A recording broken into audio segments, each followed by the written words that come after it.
మీరు బాగా గమనించండి. అందుకే నేను మీతో 1కి 10 మార్లు అన్నది. భారతం వినడం అంటే కేవలం భారతం కథ వింటున్నామని మీరు వినవద్దు. ఇది చాలా పెద్ద ప్రశ్న వేస్తున్నాడు ధర్మరాజు. ధర్మరాజు మాట్లాడడం, ధర్మరాజు ప్రశ్న వేయడం అంటే అంత తేలికగా తీసుకుని మాట్లాడడానికి ఏముండదు. ఇప్పుడు ధర్మరాజు నైరాశ్యమునకు గురయ్యాడు. ఆయనలో నిస్పృహ వచ్చింది, ఖచ్చితంగా వచ్చింది. బాధ కలిగింది, నిరాశ వచ్చింది. మేము చాలా కష్టపడుతున్నామని చెప్పి ఆయన దుఃఖమునకు లోనయ్యాడు. ధర్మరాజంతటి వాడు దుఃఖమునకు లోనైపోయాడు అనుకోండి, ఇక పాండవులకు రక్షణ లేదు. ఇప్పుడు ఆయనని సహజ స్థితిలోకి తీసుకురావాలి. ఆయనని సహజ స్థితిలోకి వచ్చేటట్టుగా మాట్లాడడం అంటే అందరూ మాట్లాడలేరు. ఆ మాట్లాడడానికి ఒక శక్తి ఉండాలి. ఆయనకి బోధ చెయ్యాలి అంటే దానికి ఒక స్థితి ఉండాలి, దానికి కొంత శాస్త్ర పరిజ్ఞానం ఉండాలి. ఎవరు పడితే వాళ్ళు ధర్మరాజుకు బోధ చేయడం కుదరదు. ఏమీ తెలియని వాడికి చెప్పచ్చు, అన్నీ తెలుసున్నవాడే బెంబేలు పడిపోతే ఆయనకి మీరు చెప్పగలిగింది ఏముంటుంది? ఒక్కటే చెప్పాలి, ఇన్ని తెలుసున్న మీరు బెంబేలు పడిపోతే ఇంకా మేము ఎవరికి చెప్తాం అని కదా చెప్పాలి. మీరు సాధారణంగా వింటుంటారు, కష్టం వచ్చినప్పుడు అన్నీ తెలుసున్నవాడు కూడా విచలితుడు అయ్యాడు అనుకోండి, ఈ మాటే అంటారు. మీరు 10 మందికి చెప్పవలసిన వారు మీరే ఇలా బాధపడిపోతే ఇంకా మేము ఎవరని చెప్పగలం మీకు అంటుంటారు. కాబట్టి ఇప్పుడు ధర్మరాజుతో ఈ మాట అనడానికి అర్హుడైన వాడు ఎవడుంటాడు ఆయన దగ్గర? ఎవరో ఉండాలి. ఉండకపోతే ఇప్పుడు ఆ జవాబు చెప్పడం కుదరదు. మీరు ఎవరు పెద్దరికం తీసుకుని మాట్లాడుతున్నాడో ఇప్పుడు ఆయన ఖచ్చితంగా పెద్దరికం ఉన్నవాడు. భారతంలో గొప్పతనం ఏమిటో తెలుసా అండి? ఇటువంటి సందర్భాన్ని బట్టి ఆ సందర్భంలో మాట్లాడే మాటలు అంటే మీరు ఎర్రసిరాతో దాన్ని జాగ్రత్తగా రాసుకుని మనఫలకం మీద రాసుకుని జ్ఞాపకం పెట్టుకోవాలి. ఎందుకంటే ఈ మాటలు మిమ్మల్ని దిద్దుతాయి, మీ జీవితాన్ని దిద్దుతాయి, మిమ్మల్ని ధర్మపథంలో నడిపిస్తాయి. ప్రతి చిన్న విషయానికి మీరు విచలితులైపోకుండా, కదిలిపోకుండా మిమ్మల్ని పట్టి కాపాడతాయి. ఎవరు మాట్లాడుతున్నాడు ఇప్పుడు? ధౌమ్యుడు మాట్లాడుతున్నాడు. ధౌమ్యుడు పురోహితుడు పాండవులకు. పాండవులకు పురోహితుడు ధౌమ్యుడు అని చెప్పడం చాలా తేలిక. కానీ ఎక్కడి వాడు ధౌమ్యుడు? ఎలా వచ్చాడు అసలు? పాండవ పౌరోహిత్యానికి ధౌమ్యుడు ఏ కాలంలో ప్రవేశించాడు వాళ్ళ దగ్గర? పౌరోహిత్యం అంటే కౌరవుల వైపు నుంచి వచ్చినవాడా? ఏ భీష్ముడో ద్రోణుడో పంపాడా ధౌమ్యుణ్ణి? వీళ్ళు కష్టాలు పడుతున్నారయా, వీళ్ళతో పాటు నువ్వు కూడా వెళ్ళు, ఏమైనా వీళ్ళకి మంచి మంచి పనులు చెయ్యవలసి ఉంటే నువ్వు వెనక చేయిస్తూ ఉండో అని పంపినవాడా? లేకపోతే ఈ పురోహితుణ్ణి ధర్మరాజు గారు ఎన్నుకున్నారా? లేకపోతే ధౌమ్యుడు తనంత తానుగా వచ్చి నేను మీకు పౌరోహిత్యం చేస్తానని అడిగాడా? ఎక్కడి వాడి ధౌమ్యుడు? ఈ ప్రశ్న మీరు వేసుకోకుండా భారతాన్ని చదివేసుకోవడం అంటే, విరాట పర్వం చదివేసుకోవడం అంటే మీరు సరియైన విచారణ లేకుండా చదువుతున్నారని గుర్తు. నేను మీకు అందుకే సందర్భాన్ని చెప్పాను. ఇప్పుడు ధర్మరాజుతో మాట్లాడుతున్నాడు అంటే ఆయన సామాన్యుడు కాడు, ఖచ్చితంగా ఆయన శక్తివంతుడు, పురోహితుడు అని తెలుస్తోంది ధౌమ్యుడు. ఎక్కడివాడు అంటే పాండవులు చిన్నతనంలో లక్క ఇంట్లో పెట్టి కాల్చేయడానికి ప్రయత్నించారు ధార్తరాష్ట్రులు. వాళ్ళు దాంట్లోంచి బయటపడ్డారు. బయటపడి పంచపాండవులు కుంతీదేవితో కలిసి బ్రాహ్మణ వేషాల్లో వెళ్ళిపోతున్నారు, మారువేషంలో తిరుగుతున్నారు. అప్పటికి ఎందుకు అలా తిరగడం అంటే ఒక ధర్మ సూక్ష్మం ఒకటి ఉంది లోకంలో. యజ్ఞోపవీతం ఉన్నవాడే ఆత్మహత్య చేసుకు చచ్చిపోతే లోకాన్ని నడిపించగలిగినటువంటి నాయకుడు ఉండడు. కష్టాలు వస్తే ఓర్చుకోవలసిన మొదటి లక్షణం ఎవరికి ఉండాలంటే, ఎవడు వేదాన్ని నమ్మాడని గుర్తో అలా యజ్ఞోపవీతం వేసుకున్న వాళ్ళు కష్టాలకి కదిలిపోకుండా తట్టుకు నిలబడి తా అనుభవంతో వెనక వాళ్ళని నడిపించగలగాలి. అందుకే అసలు బహుశా అందుకేనేమో ఉపనయనం చేసినప్పుడు ముందు భిక్ష అడగండి అంటారు. అంతటి పరిస్థితి వస్తే భిక్షాటన చేసైనా బతకాలి తప్ప తాను చావడానికి మాత్రం వీల్లేదు. అందుకని భిక్షాటన చేసి బతికారండి పాండవులు. భారతం వింటే మనకి ఏదో మిడిల్ బెర్త్ దొరకకుండా విండో సైడ్ మిడిల్ బెర్త్ దొరికినంత మాత్రాన పెద్ద కంగారు పడిపోయి దానికి జీవితమే పోయినట్టు ఏమైపోదు. ఏ పాటి కష్టం ఇది అని మీరు వెంటనే ఓ ప్రశ్న వేసుకుని మీరు చాలా హాయిగా గడిపేసి వెళ్ళిపోగలరు. అది చాలదా మీరు ఆరోగ్యంగా ఉండడానికి, మీ చుట్టూ ఉన్న ఆరోగ్యంగా ఉండడానికి? అది లేదనుకోండి, ప్రతి చిన్న విషయానికి తాను కదిలిపోవడం, తాను ఊగిపోవడం, కష్టాలన్నీ తనకే ఉన్నాయన్నట్టుగా బాధపడిపోవడం, ఇతరుల్ని బాధ పెట్టేయడం. జరిగినంతకాలం నా అంత వాడు లేడు, నా వల్ల ఇవన్నీ జరిగాయి అనడం. ఈ వెర్రి పోవాలంటే భారతం చదువుకోవాలి, రామాయణం చదువుకోవాలి. అప్పుడు పాండవులు బ్రాహ్మణ వేషంలో తిరుగుతున్నారు లోకంలో. ఒకనాటి రాత్రి గంగానది ఒడ్డుకి కుంతీదేవితో కలిసి పాండవులు 5గురు అర్ధరాత్రి వేళ నడిచి వెడుతున్నారు. ఆ అర్ధరాత్రి సమయంలో అంగారపర్ణుడు అని, ఇది విరాట పర్వంలోని కాదు, నేను మీకు ఈ ధౌమ్యుని వృత్తాంతాన్ని ఆది పర్వంలోంచి తీసుకొచ్చి చెప్తున్నాను. అంగారపర్ణుడు అనబడేటటువంటి ఒక గంధర్వుడు రాత్రి వేళ తన భార్యతో కలిసి కామసుఖాన్ని అనుభవించడం కోసమని ఆ గంగానది ఒడ్డుకు వచ్చి రతిక్రీడలలో మునిగి ఉన్నాడు. ఆయన వీళ్ళ అడుగుల చప్పుడు విన్నాడు. విని, ఈ గంగా తీరంలో ఉన్నటువంటి ఈ ప్రాంతం అంతా నా ఆటపట్టు, ఇక్కడ కేవలం నేనే నా భార్యతో వినోదం కోసం వస్తాను. ఒక నియమం ఒకటి ఉంది, అసుర సంధ్య వేళకి ప్రాతఃసంధ్యకి ముందు ఉన్నటువంటి కాలంలో మనుష్యులు భూమి మీద నడవకూడదు. ఎందుచేత అంటే ఆ సమయం విషజంతువులకు, భూతములకు, ఉగ్రమైనటువంటి ప్రాణులకు, గంధర్వులకు, దేవతలకు మాత్రమే కేటాయింపబడినటువంటి సమయం. కాబట్టి ఆ సాయంకాలం ఎప్పుడైతే సంధ్యావందనం చేసుకునే సమయం దాటిందో ఇంకా ఉగ్రమైన భూతములన్నీ కూడా పైకొస్తాయి. అందుకే కదండి, నేను ఓ డాక్టర్ గారు నాతో అంటే, నేను ఏదో పాము కరిచినటువంటి సందర్భం గురించి ఎప్పుడో సందర్భం వస్తే నాతో డాక్టర్ గారు అన్నారు, తెల్లవారుజామున పాము కరిస్తే బతుకుతారు కోటేశ్వరారు, చీకటి పడుతుండగా పాము కరిస్తే బతకడం కష్టం అండి అన్నారు ఆయన. అంటే ఏమండి అలా ఎందుకు తేడా అని అడిగాను నేను. అడిగితే అది పగలంతా ఆకలితో ఉండి చీకటి పడే వేళటికే పైకి వస్తుంది ఆహారం తినడానికి, పగలు ఎలకలు తిరుగుతున్నది రాదండి, చీకటి పడ్డాకే వస్తుంది, అసుర సంధ్య వేళ దాటుతుండగా వస్తుంది. తన ఆహారం పట్టుకోవడం కోసమని తిత్తుల నిండా విషం పెట్టుకొని వస్తుంది, ఆకలితో ఉంటుంది, తను తిరగవలసిన సమయం. అప్పుడు మనం వెడితే అది కరిస్తే విషపు తిత్తులలో ఉన్న విషం అంతా మనకెక్కుతుంది.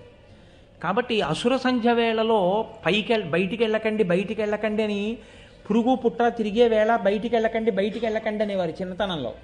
కారణం ఏమిటంటే అక్కడ చెప్తాడు మహానుభావుడు, ఆదిపర్వంలో చెప్పాడు గంధర్వుడు. అంగారపర్ణుడు అంటాడు, ఇది కేవలము అర్ధరాత్రి సమయం, ఈ సమయంలో మనుష్యులు తిరగకూడదు, కాబట్టి మీరు అలివి మీరి వచ్చారు, మీరు రాకూడని సమయంలో వచ్చారు, ఇప్పుడు నేను నా భార్యతో ఇక్కడ వినోదం అనుభవిస్తున్నాను, మీరు ఎందుకు వచ్చారు, కాబట్టి మిమ్మల్ని నేను నిగ్రహిస్తున్నాను, మీకు ఈ పాటి తెలియదా, ఎంత ధైర్యం చేసి వచ్చారు, కాబట్టి ఇక మిమ్మల్ని నేను నడవడానికి అవకాశం ఇవ్వను అని బాణములు తీసుకుని ప్రయోగించాడు.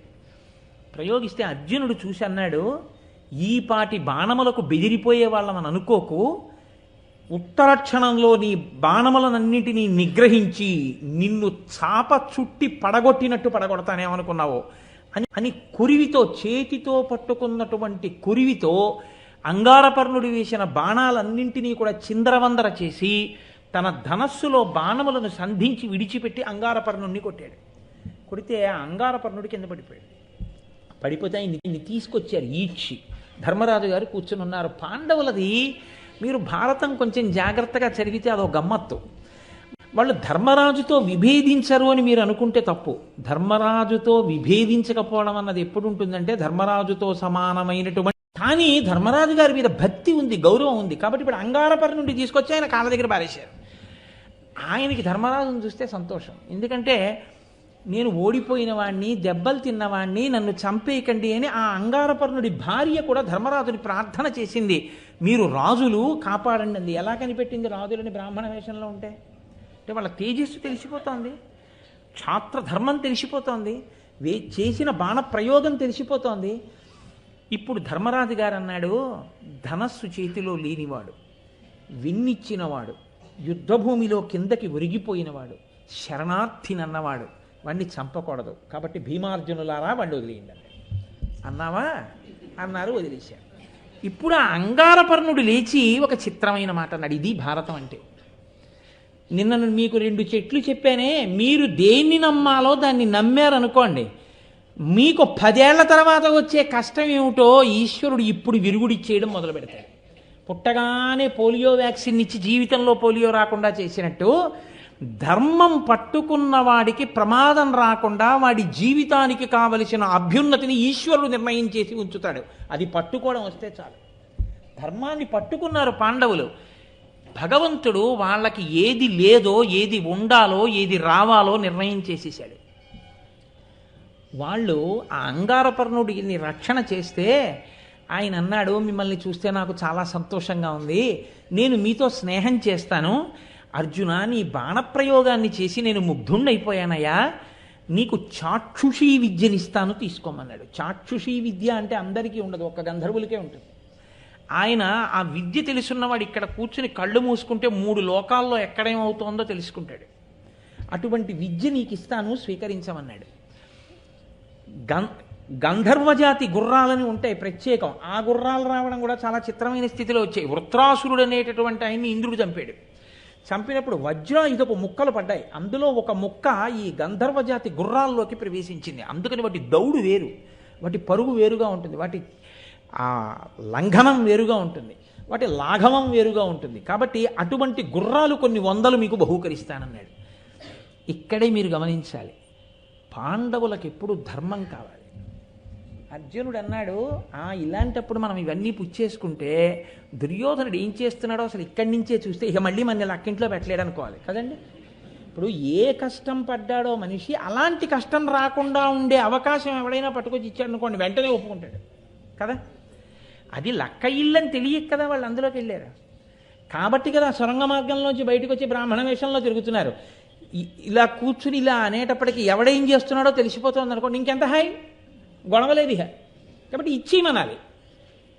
ఇది ఎలా ఉంటుందంటే, ఈ ధర్మం అన్నది ఎప్పుడు చెప్పినా అలాగే ఉంటుంది. అందుకే వేదాన్ని ఆధారం చేసుకుని మాట్లాడతాయి మన పురాణాలన్నీ, మన ఇతిహాసాలన్నీ. రామాయణంలో సీతమ్మని హనుమ నేను నిన్ను తీసుకెడతానంటే రాముడు వచ్చి తీసుకెళ్ళాలి తప్ప నేను నీతో రానంది. ధర్మం ఎప్పుడు ధర్మమే. అర్జునుడు అన్నాడు, నేను ఒక్క నా గురువుల దగ్గర బ్రాహ్మణుల దగ్గర విద్య నేర్చుకుంటాను తప్ప ఇలా అందరి దగ్గర నేను విద్య పుచ్చుకోను. అలా విద్య పుచ్చుకోవడం, ధనం పుచ్చుకోవడం, అటువంటి పనులు నేను చెయ్యను. మిత్రమా, గుర్రాలు ఇస్తానన్నావు, గుర్రాలు నీకు నాకు స్నేహం అన్నావు, బాగుంది. నీవు ఇచ్చినా నాకు ఆ చాక్షుషీ విద్య అక్కర్లేదన్నాడు. ఇది అర్జునుడంటే. పాండవుల యొక్క ధర్మ నిరతి అంటే అటువంటి అని ఒక మాట అన్నాడు. నీవు నన్ను చూసి ఇప్పుడు ఇంత పొగుడుతున్నావే, ఇందాక మేము 5గురం నడిచి వస్తున్నప్పుడు చాక్షుషీ విద్య నీకే ఉన్నప్పుడు మేమెవరమో నీకు తెలీదా? తెలుసున్నవాడవైతే అంత అధిక్షేపించి మాతో మాట్లాడవచ్చా? మా అన్నగారు ఉన్నాడుగా ధర్మరాజు, మీరెవరు? సామాన్య మానవులు, అర్ధరాత్రి వేళ నడుస్తారేమిటన్నావే. అప్పుడు నేనేమన్నాను? అవి సామాన్య మానవులకు వర్తిస్తాయి, మాలాంటి వీరాధి వీరులకు కాదు. మేము అర్ధరాత్రైనా తిరగగలం, ఎందుకంటే సర్వభూతములను నిగ్రహించగలిగిన వాళ్ళం మేమన్నాను. మరి నువ్వెందుకన్నావు ఆ మాట మమ్మల్ని అన్నాడు. అంటే ఆయన అన్నాడు, నాకు తెలిసే నేను ఆ మాట అన్నాను, మీకు ఉండవలసింది మీ దగ్గర ఒకటి లేదన్నాడు. వాళ్ళు ఆశ్చర్యపోయారు, ఏది లేదని అడిగారు. మీకు పురోహితుడు లేడు అన్నాడు. ఏం ఆ మాట అన్నావన్నారు. అవును, సుక్షత్రియులైనటువంటి వారు, ఇంత పరాక్రమోపేతులు, మీ వంటి వారు ఎప్పుడూ పురోహితుణ్ణి ముందు పెట్టుకుని నడవాలి. ఆయన ఎప్పుడూ శుభాశుభములను నిర్ణయించి చెప్తూ ఉండాలి. మీకే ఒక పురోహితుడు ఉండి ఉంటే ఆయన నా మాయలకు ప్రతిచర్య చేసి ఉండేవాడు, మిమ్మల్ని రక్షించి ఉండేవాడు. మీ గురించి మీరు చెప్పుకొని మిమ్మల్ని మీరు రక్షించుకోక్కర్లేదు, మీకు ఎప్పుడూ మంచి మాటలు చెప్తూ ఉండేవాడు. మీరు ఒక పురోహితుడిని ఉంచుకోకపోవడం మీ తప్పు. ఇప్పటికైనా మించిపోయింది లేదు. మీరు ఒక పురోహితుడిని వరించి మీ ముందు నడపడం, ఆ పురోహితుడి వెనక మీరు నడవడం, ప్రతిరోజు ఆయనకి నమస్కారం చేయడం మీరు నేర్చుకోండి అన్నాడు. ఆ తర్వాత చాలా సంభాషణ నడిచింది ఆదిపర్వంలో. నడిచిన తర్వాత అడిగారు పాండవులు, మాకు ఎవరు పురోహితుడుగా ఉంటే బాగుంటుందో నువ్వు మాకు సలహా చెప్పు అన్నారు. అందుకు తీసుకొచ్చారండి అంగారపర్ణోపాఖ్యానం. భగవంతుడు అందుకు కూర్చాడు. అప్పుడు ఆయన అన్నాడు, నువ్వు వేసిన ఆగ్నేయాస్త్రానికి నా రథం కాలిపోయింది, కానీ నేను పరమేశ్వర భృత్యుడైనటువంటి కుబేరుడికి చెలికాణ్ణి. అందుకే ఇప్పుడు మళ్ళీ నాకు వజ్రములు పొదిగినటువంటి విచిత్రమైన రథం వచ్చింది. ఓడిపోయిన నాకు ఆపీరెందుకు, అంగారపర్ణుడు అన్న పేరు నేను వదిలేస్తున్నాను, నీ చేతిలో ఓడిపోయాను కాబట్టి. చిత్రమైన రథం ఎక్కుతున్నాను కాబట్టి నన్ను చిత్రరథుడు అంటారు ఇంకా అన్నాడు. ఆయన చిత్రమైన వ్యక్తి నిజంగా అసలు అని ఎవరిని వాళ్ళు పురోహితుడిగా వరించవలసి ఉంటుందో చెప్పాడు. మీరు ఉత్కోచం అనేటటువంటి పర్వతం ఉంది, ఈ గంగానదిని దాటి ఆవలి ఒడ్డుకు వెళ్ళండి. అక్కడ ఒక మహానుభావుడు ఉన్నాడు, వేదాంగములు చదువుకున్నాడు, నిత్యతృప్తి కలిగిన వాడు, సమస్త భూతములను శాసించగలిగినటువంటి వాడు, వెలుగుతున్నటువంటి అగ్నిశిఖలా ఉంటాడు, అంతటి అనుష్ఠాన తత్పరత కలిగినటువంటి వాడు. ఎంత తెలుసుకున్నాడో అంత అనుష్ఠిస్తాడు. ఆ మహానుభావుణ్ణి మీకు పురోహితుడుగా ఉండమని వరించండి, ఆయన దేవల మహర్షి యొక్క సోదరుడు అన్నాడు. దేవల మహర్షి అంటే మీకు జ్ఞాపకం వచ్చి ఉండే ఉంటుంది. ఎక్కడివాడు దేవల మహర్షి? గజేంద్రమోక్ష సన్నివేశంలో గంధర్వుడు హూహూ అనేటటువంటి ఆయన స్నానం చేస్తూ తన ప్రియురాళ్లతో కలిసి స్నానం చేస్తున్నప్పుడు దేవల మహర్షి వచ్చి అక్కడ స్నానం చేస్తుంటే ఇంత బక్కగా ఉన్నాడు, ఈయన స్నానం చేస్తున్నాడని అడుగు నుంచి ఈత కొడుతూ వెళ్ళి దేవల మహర్షి యొక్క కాళ్ళు పట్టుకుని లాగేస్తే నీటిలో కింద పడిపోయారు మహర్షి.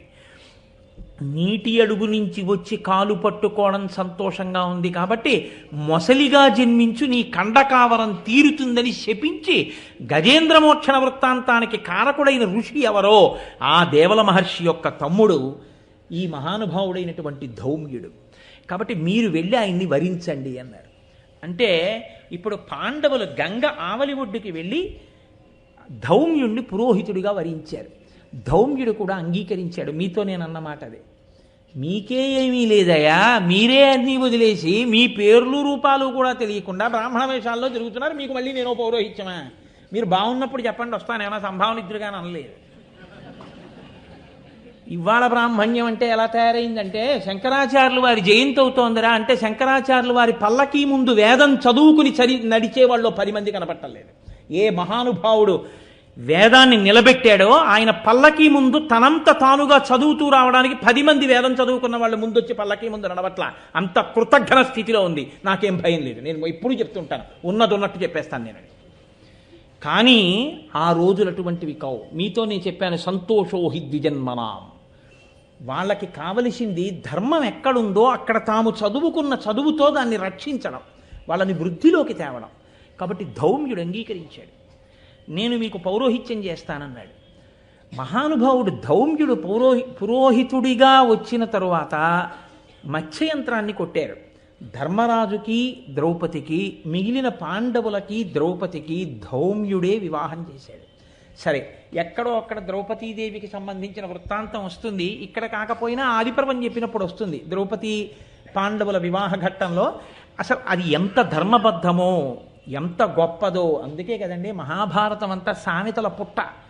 ఏమీ లేకపోయినా సామెతలన్నీ భారతంలోంచే పుట్టాయి. అందుకే తెలియనివ్వండి, తెలియకపోయి ఆయనకి ఏమిటంటే ధర్మరాజు అంటారు.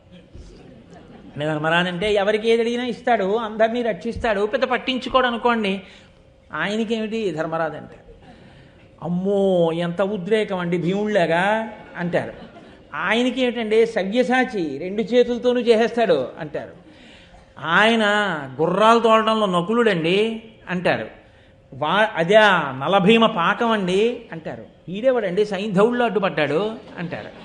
వాడేవాడండి బాబు తొడలు విరిగిపోయి దుర్యోధనుడు పడిపోయినట్టు పడిపోయాడు అంటారు. వీడేవాడు ఎప్పుడు ఆడవాళ్ళని పట్టుకుని అలా హింసిస్తూ ఉంటాడు, వీడు దుశ్శాసనుడు చీరల్లాగినట్టు అంటారు. వీడి చూపులు ఏమిటి, కీచకుడి చూపులు అంటారు.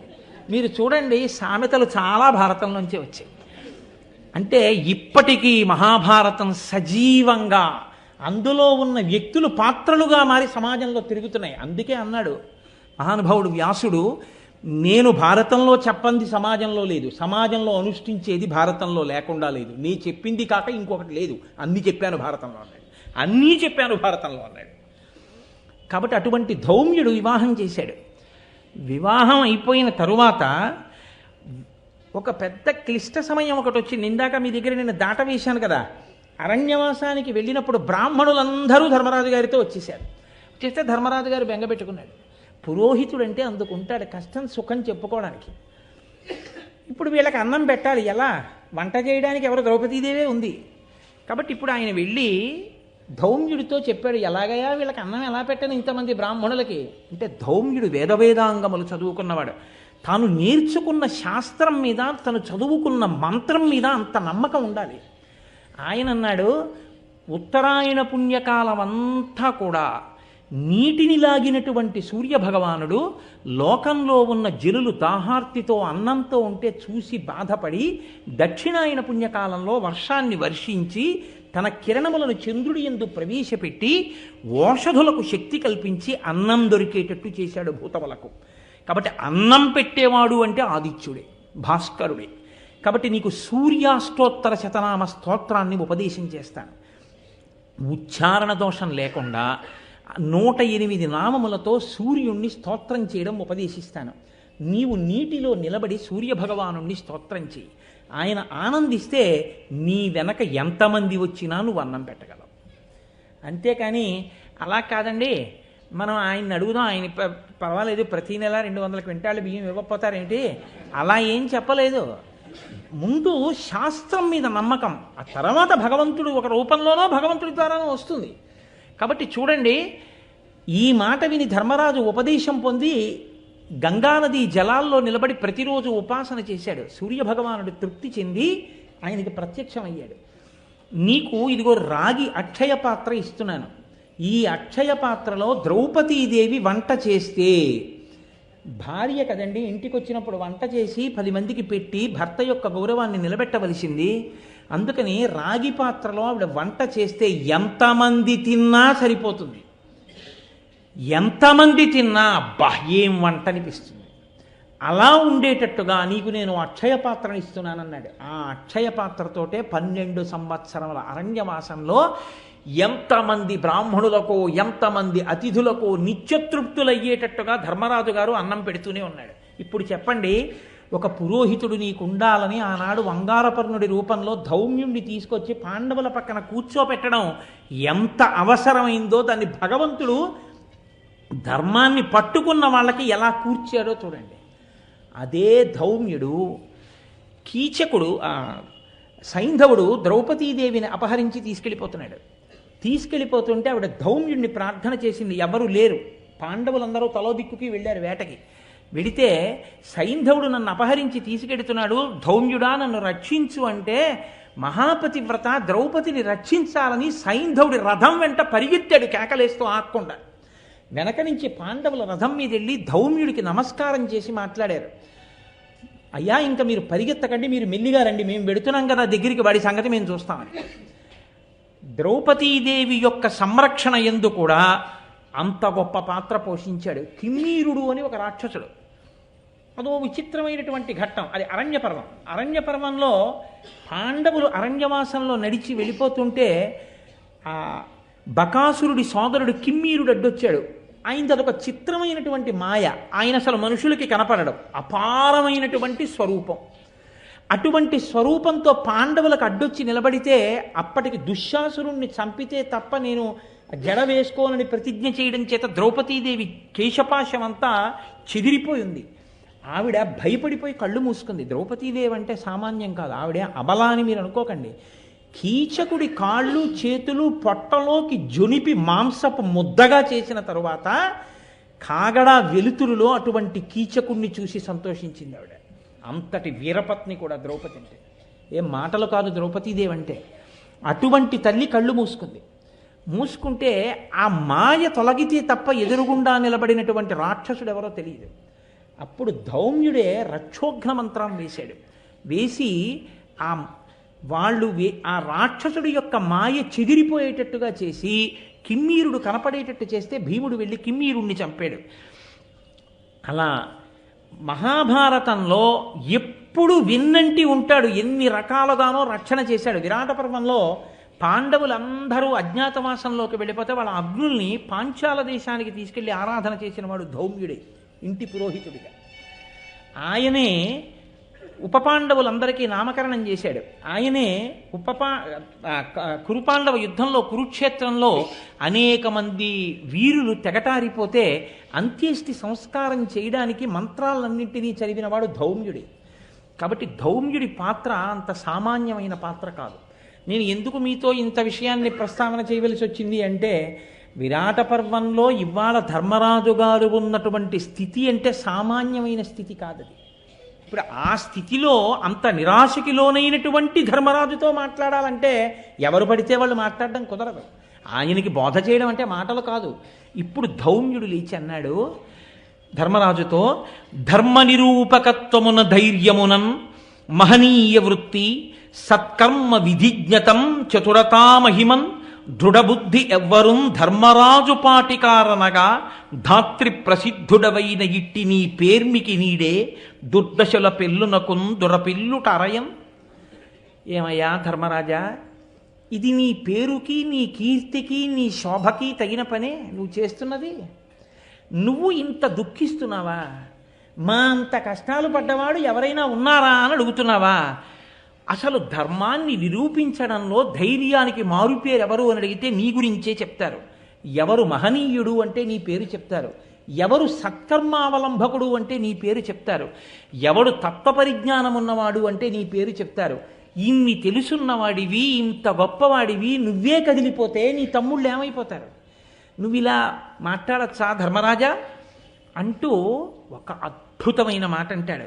దేవతలకైన నొక్కొకచో వలయున కాదే శత్రుసూదన విధి కాలావాప్తికి మును తమ సద్భావంబులడంచి ఉడుగబడి ఉడంగం. ధర్మరాజా, నువ్వు ఒక్క విషయాన్ని బాగా జ్ఞాపకంలో ఉంచుకో. కాలం అనేటటువంటిది దాటడం ఎవ్వరికీ సాధ్యం కాదు.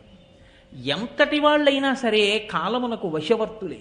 వ్యాసుడు దేవీ భాగవతంలో అంటాడు, కాలోహి బలవాన్ కర్త సతతం సుఖ దుఃఖయో నరాణాం పరతంత్రాణం పుణ్య పాపానుయోగత.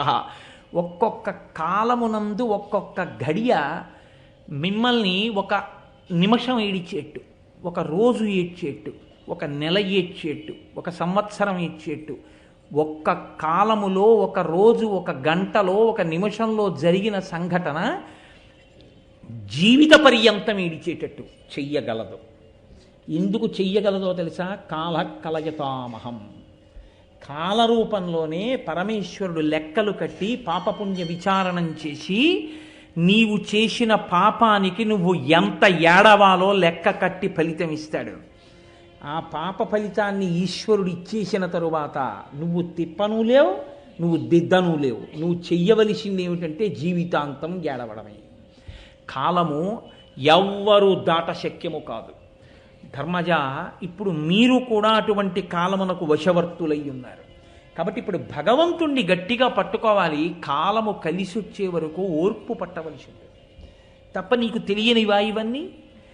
కాలము కష్టములో సుఖాన్ని ఇస్తోంది. 12 ఏళ్ల అరణ్యవాసం చెయ్యాలి. కానీ ఎందరో ఋషుల్ని దర్శించావు, ఎన్నో తీర్థాలు దర్శనం చేశావు, ఎందరో బ్రాహ్మణులకు అన్నం పెట్టావు, ఎంతో మందితో సత్కర్మలను గూర్చినటువంటి ప్రసంగాలు చేశావు.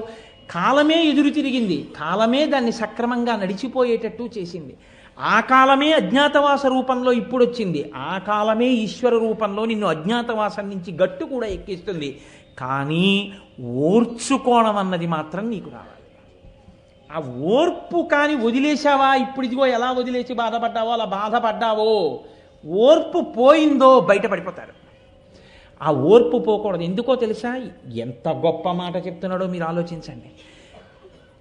12 నెలల అజ్ఞాతవాసానికి కావలసిన మానసికమైన అన్నాన్నంతటినీ వండి పెట్టేస్తున్నాడు ధౌమ్యుడు ధర్మరాజు గారికి, పాండవులకు. ఎందుకో తెలుసా అండి? ఓర్పు పోయిందనుకోండి, 1 గంట చాలు పాండవులు బయటపడిపోవడానికి. అర్జునుడంతటి వాడి కర్మ కాలిపోయిందండి. పరమశివుడంతటి వాడు సైంధవుడు తపస్సు చేస్తే ప్రత్యక్షమయ్యి అన్నాడు, పాండవులని గెలిచే వరం ఇమ్మని అడిగాడు. పాండవులను గెలిచే వరం అన్న వరం నువ్వు అడగకూడదు, నేను ఇవ్వలేనన్నాడు పరమశివుడంతటి వాడు. ఎందుకో తెలుసా? వాళ్ళ పౌరుష ప్రతాపములు అటువంటివి. పాండవులలో 4 ఒక ఎత్తు, అర్జునుడు ఒక ఎత్తు. అర్జునుడితో యుద్ధం నేనే చేసి గెలవడం కూడా చాలా కష్టంతో సాధ్యం సుమా. గెలవనని అనను, కానీ చాలా కష్టంతో సాధ్యం.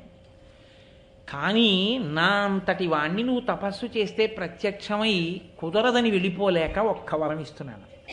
అర్జునుడు తక్క మిగిలిన 4 పాండవుల్ని ఒక్కరోజు యుద్ధంలో గెలవగలుగుతావు, అదొక్కటే నీకు ఇచ్చే వరం అన్నాడు.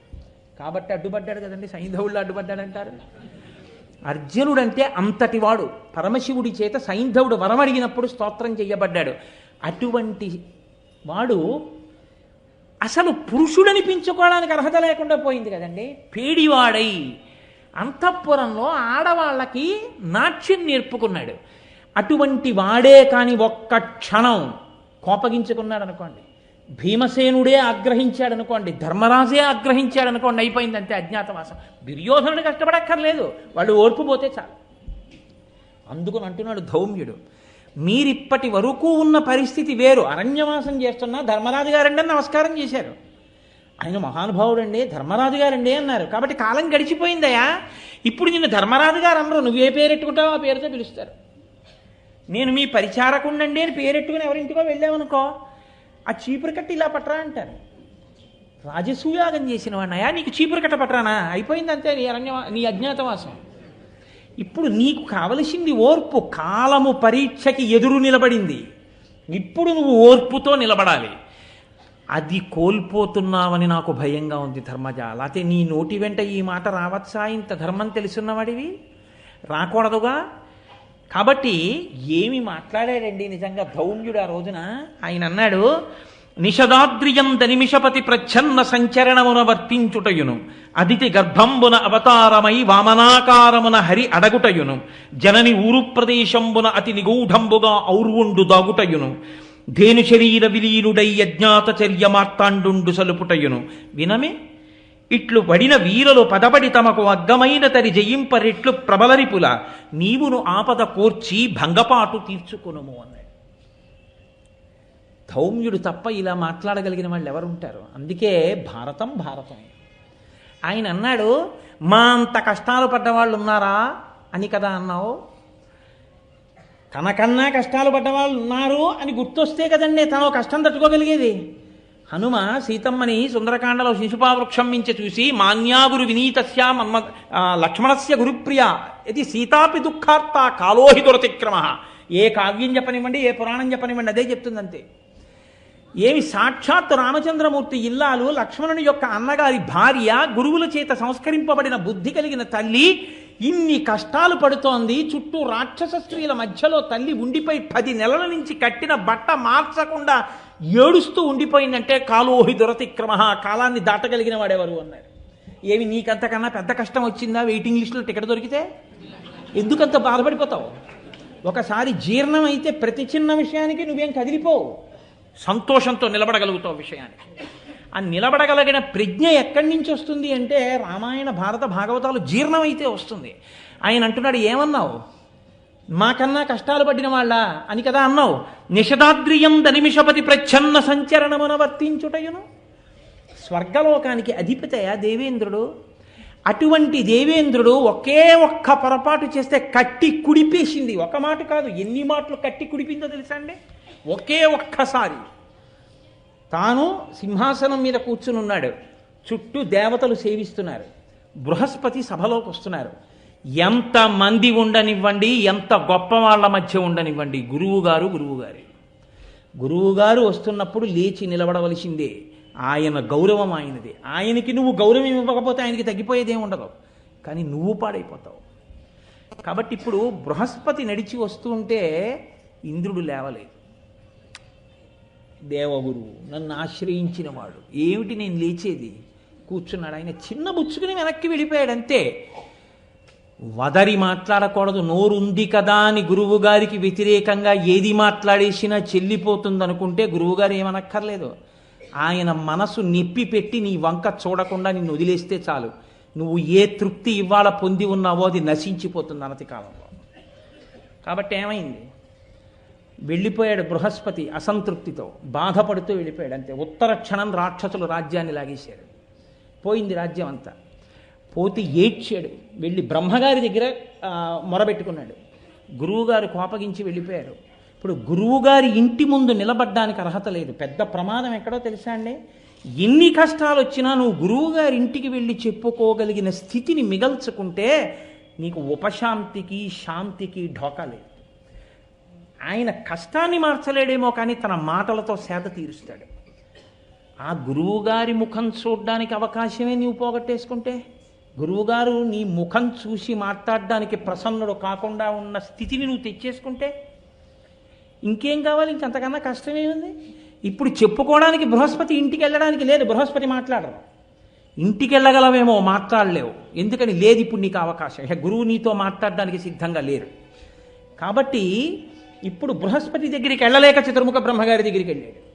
వెడితే బ్రహ్మగారు అన్నారు, గురువు గురువే, గురువు ఆగ్రహానికి వశుడవయ్యావు, కాబట్టి ఇప్పుడు నువ్వు చెయ్యగలిగింది ఒక్కటే, గురువు యొక్క వైభవాన్ని తెలుసుకున్నావు కాబట్టి గురువుగారు ప్రసన్నుడయ్యేంత వరకు ఆ స్థానంలోకి అందాక ఒకరిని పెట్టుకుని పూజించు.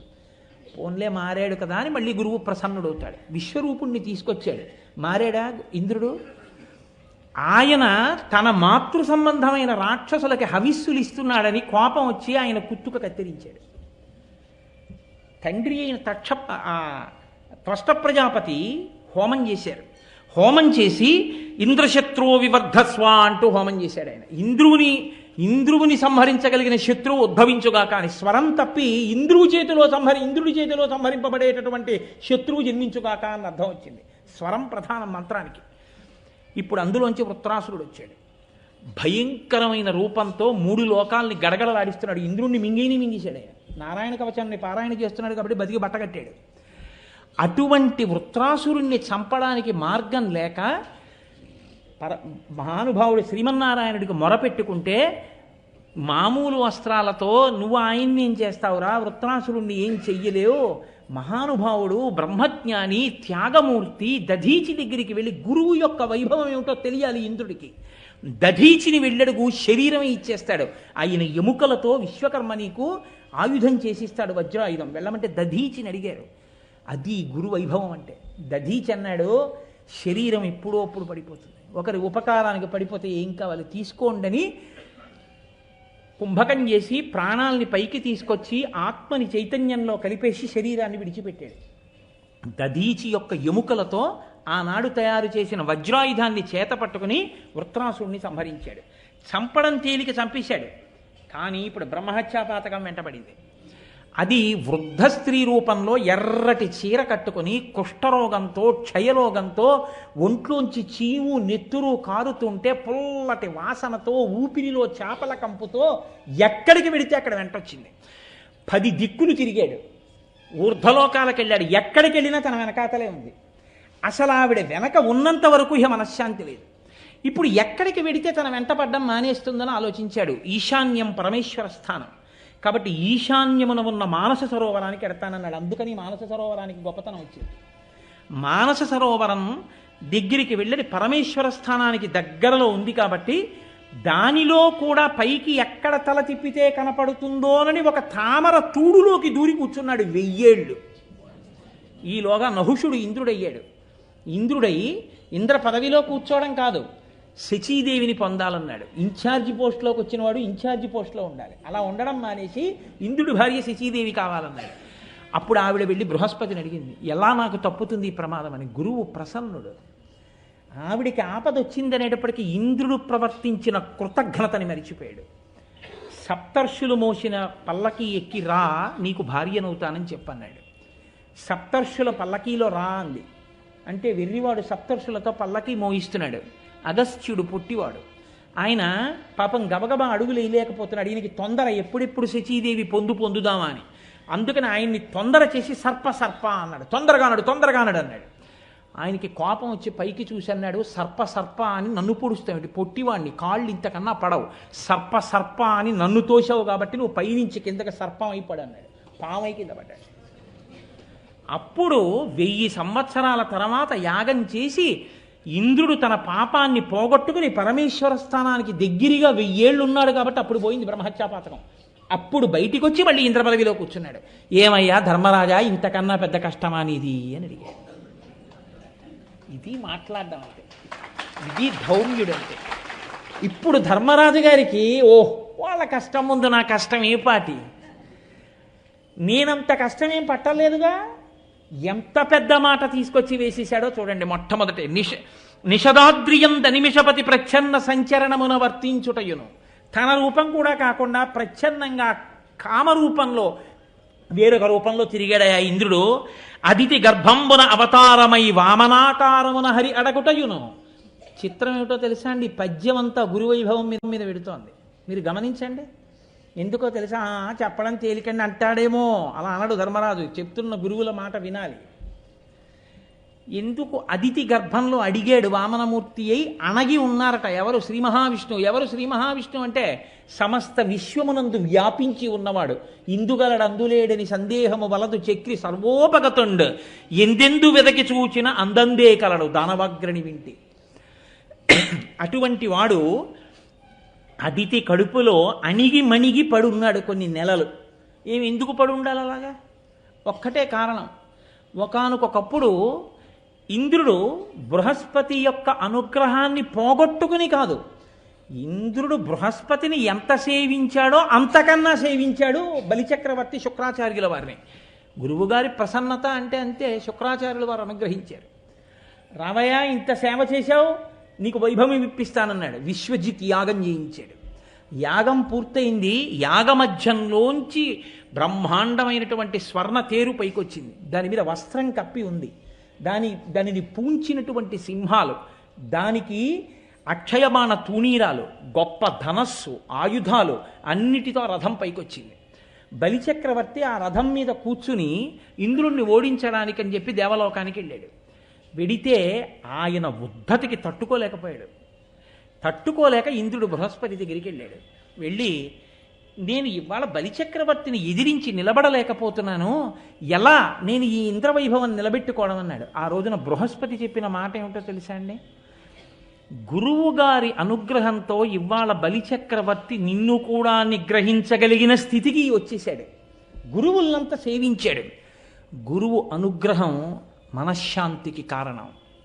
నీవు ఇంత వైభవంతో ఉన్నవాణ్ణి తొలగదోయగలిగిన శక్తి ఎక్కడిదంటే ఆ గురువుగారి అనుగ్రహం. కాబట్టి ఇప్పుడు నీకున్న ఒకే ఒక మార్గం, కాలం కలిసి వచ్చే వరకు పదవి వదిలిపెట్టి పారిపోవడం. కాలం కలిసి రావడం అంటే ఏమవ్వాలి? గురువు అనుగ్రహం బలిచక్రవర్తికి పోవాలి. బలిచక్రవర్తికి గురువుగారు అనుగ్రహం పోవాలంటే ఏం చేయాలి? గురువుగారిని అధిక్షేపించాలి. గురువుగారు చెప్పిన మాట పక్కన పెట్టేయాలి. నేను విననాలి. గురువుగారిని తిట్టక్కర్లేదు, గురువుగారిని విమర్శించక్కర్లేదు. గురువుగారిని చెప్పిన మాట చెయ్యనంటే చాలు, గురువుగారికి కోపం వస్తుంది. గురువుగారిని తిట్టడమే మొదలెడితే కాబట్టి ఎంత ప్రమాదం వస్తుందో చూపిస్తుంది భారతం. కాబట్టి ఇప్పుడు ఏం చేశాడు? ఆ గురువుగారికి దూరం అవ్వాలి. అయ్యేంత వరకు నువ్వు వేచి ఉండాలి. వేచి ఉండాలి కాబట్టి వెళ్ళిపో అంతే. ఎంత కష్టం పడ్డాడో తెలుసా అండి మళ్ళీ ఇంద్రుడు? చెప్పుకుంది అదితి. నేను మీతో తరచుగా ప్రస్తావన చేస్తూ ఉంటాను. ఎండకన్నెరుగని ఇంద్రుని ఇల్లాలు పలుపంచలను జాలి పడెను నేడు. ఆఖరికి ఆ జయంతాదులు శబరార్భకుల వెంట చనిరి నేడు. అమరులకు ఆధారమవు అమరావతి అసురులకు అటపట్టయ్య నేడు.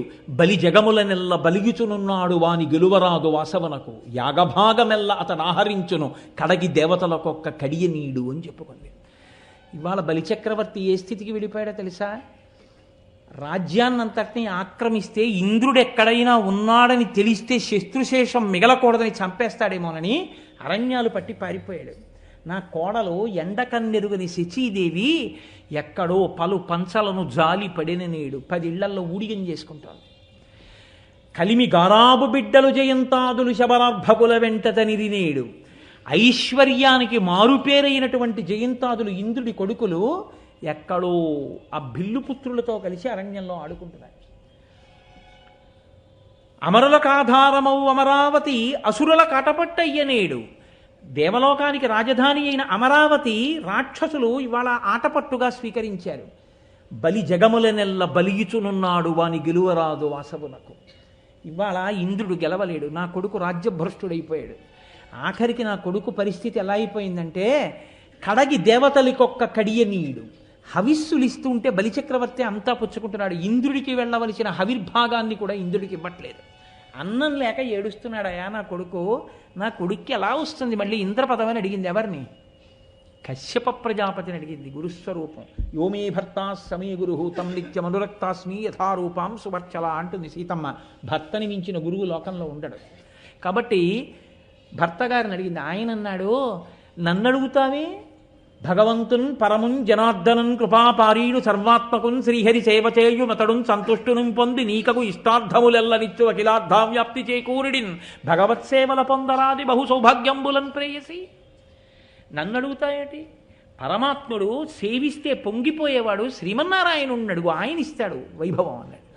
ఇప్పుడు ఆవిడ వ్రతం చేసింది, వచ్చాడు, వచ్చినవాడు ఎదురుగుండా నిలబడినవాడు ఆయన ఆవిడ్ని వరం అడిగాడు. అది విచిత్రం. ఎందుకు అడిగాడో తెలుసా అండి? ఒక్కటే కారణం, గురువుల అనుగ్రహానికి బలిచక్రవర్తిని దూరం చేయాలి.